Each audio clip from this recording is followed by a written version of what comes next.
శ్రీమాత్రే నమః. అందరికీ శుభోదయం అండి.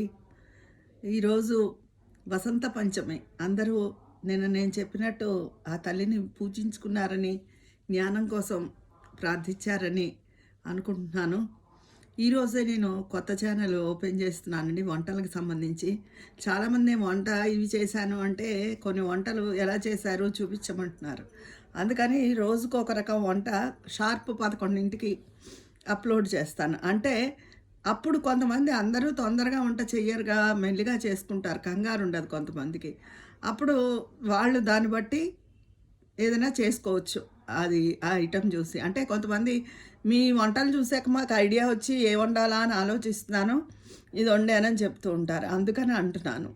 లేదా మొన్నాడు చేసుకుంటారు. అయితే నేను లింక్ పెడతాను మీకు. అందరూ తప్పకుండా సబ్స్క్రైబ్ చేసుకోండి. మీకు తెలిసిన వాళ్ళకి చెప్పండి. మీ అందరూ కూడా చాలా సపోర్ట్ ఇచ్చారు. Thank you so much. ఆ కొత్త ఛానల్ పేరు రోజుకో వంట ఇదండి. సరే ఉంటాను మరి. ఇవాళ ఈ హడావిడిలో ఉన్నాను కదా, అందుకని లాంగ్ వీడియో చేయడం లేదు. తర్వాత మళ్ళీ మధ్యాహ్నం ఇంకో వీడియో చేస్తాను. ఉంటాను.